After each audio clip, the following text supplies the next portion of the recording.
woman. Hi. Isha Nelson from the New York Times. There's a long list of suggested changes to Britain's fiscal framework, including reducing the number of fiscal events, kind of strengthening the debt rule. To what extent is it the policies themselves that have led to kind of this low long-term growth outlook and the strains on investment versus chopping and changing of policies or the pressure to produce new measures to meet these frequent fiscal events? I'm going to turn to our mission chief to answer this in his alley. No, I guess the fiscal rules discussion or the fiscal institutional framework discussion highlights some areas where we think the UK is different from, say, other economies in that it has semi-annual fiscal events which can create pressures for fiscal loosening in difficult environments. And so one of our suggestions is to consider a single budget a year rather than two semi-annual events. But there are other proposals there also, which is to have a rolling 4 to 5 year expenditure framework, which provides clarity and more certainty on what the spending path would be, which is not currently possible with the 3-year fixed spending ceiling system that Britain has. And finally, we are proposing that the horizon for projections that the OBR has for the economic and fiscal outlooks be extended from 5 years to 10 years. This is consistent with developments in Europe and our own debt sustainability framework, because that horizon enables you to capture some of these spending trends better, but also to capture the benefits of policies for growth, both on the tax side and on the spend side, to be captured in that horizon. Thanks. Okay, we have time for 2 more questions. So I'm going to go here in the middle. Phil, well, I'll take the 3. 1, 2, and 3. And then we're going to wrap up. Yes, hi, Phil Aldrich at Bloomberg. There's almost a throwaway line in the release where you talk about a shock to UK sovereign risk premium cannot be ruled out. And you also mentioned QT and talk about the Chancellor's reforms to pension funds, and both of those measures could reduce the number of gilt buyers there are in the market. I just wondered if you think that the UK is particularly exposed to a potential sovereign risk shock, as we had one recently. But the broad answer is no, we don't think that the UK is in a particularly vulnerable position. And the detailed answer is in Ali's alley. So I guess on the pensions reform issue, we have not seen the impact of, say, either the reforms to get pension funds investing more in higher return assets, or the broader migration of DB schemes into the insurance sector as having put pressure on gilt yields. So there is not that concern that some had earlier. So in that space, actually, I think we would think that our level of concern has attenuated relative to what it was before. It's more of a longer term issue that needs to be taken into account. Thanks. Okay, so we have right here, and then final question over here. Hi, John Paul Ford-Rojas from the Daily Mail. You talk about leaving the UK to decide how it addresses the fiscal issues that you highlight, but you're also effectively saying that you don't believe the departmental spending plans and that they need to be 2% higher than the government set out. Aren't you effectively putting the weight onto tax increases then when you talk about the 1% of the fiscal balance that needs to be achieved? Right. I mean, let me start by saying that we are talking about medium-term projection, and my understanding is we are talking about a percentage point that is necessary to make sure that the government reaches its debt stabilization objective. That is what we are talking about. So we talk about a period of time in which different measures can be put in place. And again, I am sorry to be so pressing on this point. What we do, and Larry, that is the way to go. What we want to see is higher productivity, higher growth. If this is not the organizing principle of government policy, then indeed tough choices will have to be made. Maybe I could briefly speak to the 2%.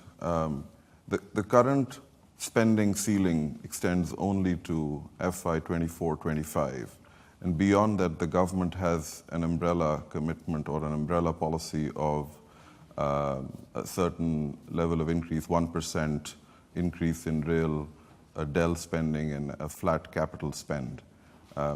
We have done some bottom-up analysis on the spending pressures and needs that partly reflect the government's own announced policies, aspirations, but also targets related to net zero. And we have come to the conclusion that that spending path would be slightly higher than what is projected by the OBR, and that's what the 2% real increase is. Thanks. Okay, final question. Thank you. Tim Wallace at the Daily Telegraph. Why is economic inactivity so much worse in the UK? Why are we higher than other countries? So what we see in the UK gets into some of the focus of recommendations we come with. We see the health balance not being quite right. People staying out of work for health reasons, including mental health reasons. We see the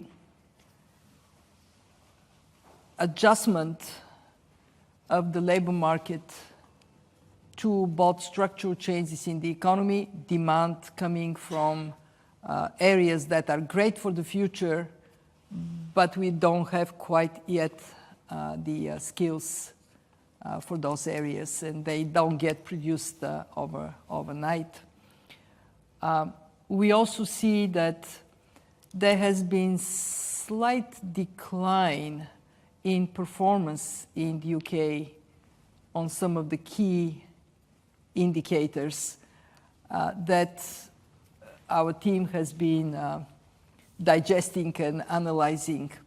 So as you saw in our main recommendations for growth, we do emphasize 2 of the 3 are about that. One is about skills and the other one is about health.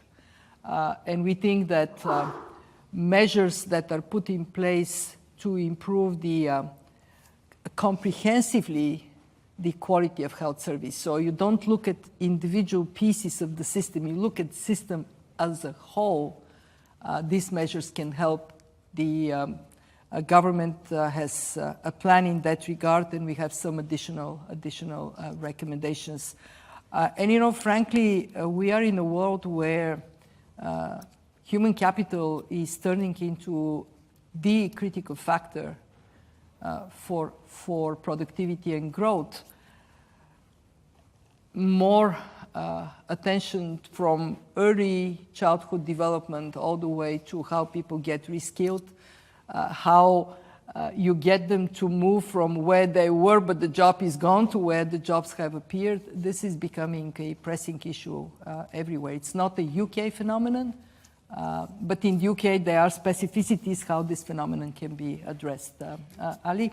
Maybe just briefly to add, just to note that the UK's inactivity rate is below other G7 peers. So people do work more in the UK than they do generally in other countries.